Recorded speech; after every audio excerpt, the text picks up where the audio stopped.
Working with the private sector.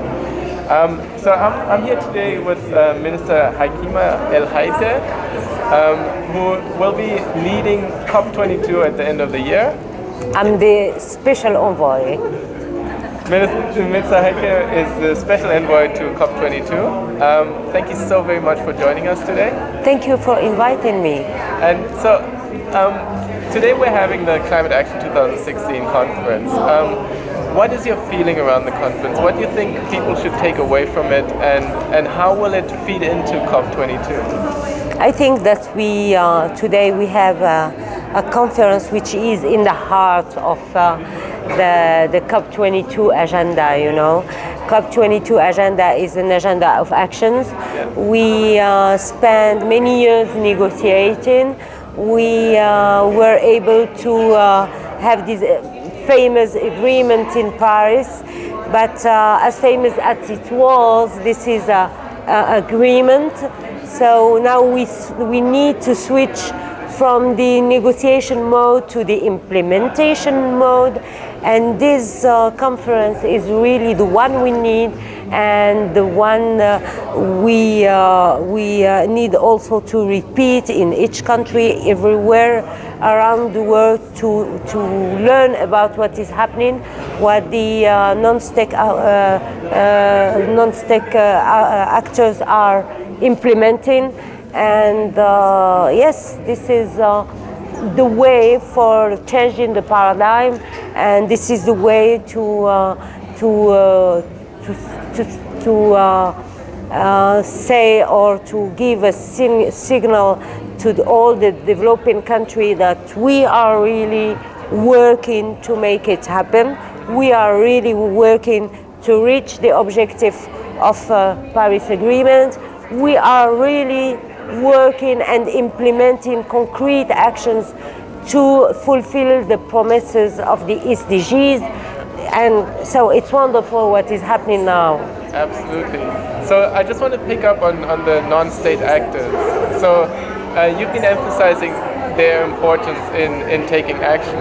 So do you think the non-state actors like the cities and the private sector are really ready to implement the solutions that we need?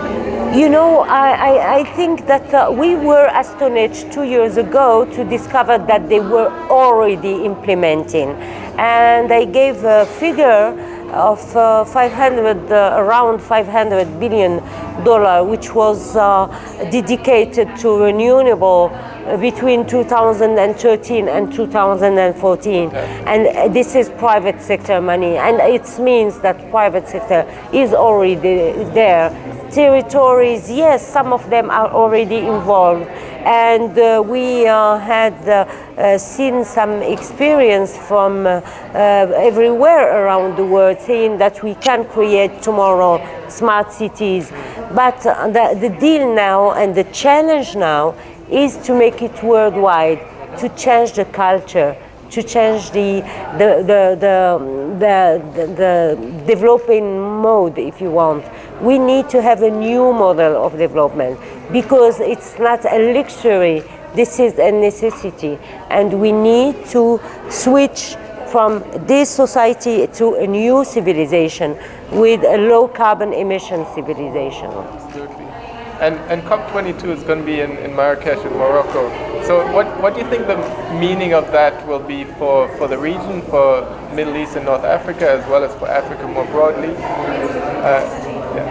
You know that someone told me this is African COP. COP22 will be an African COP. I said no. COP22 is a worldwide COP. This is a UN COP. Morocco is hosting COP22, but the priorities of COP22 are coming directly from the priorities of the Paris Agreement. And in the Paris Agreement, it was clear that developed countries will help and will give their capacity building, technology transfer, financial support, and the pre-2020 actions to help the developing country to adapt to climate change, to face climate change correctly and to develop in a sustainable way.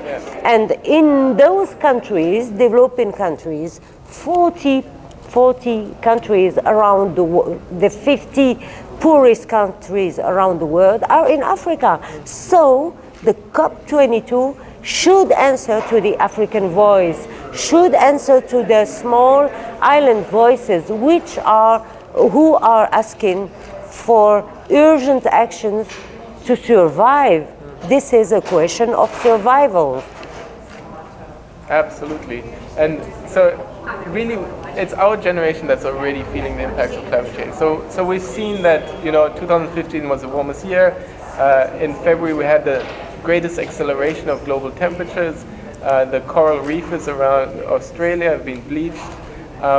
So we are feeling the impacts, but we're also the last generation that can solve the challenge. So what do you think is the opportunity for young people out there to get engaged in climate change? I think that young people are the future. I was saying to a young girl that we are in our culture and in my country we're saying we don't teach an old monkey to dance. This is what we are saying in our culture. But we can teach the young people to dance. We can change their culture.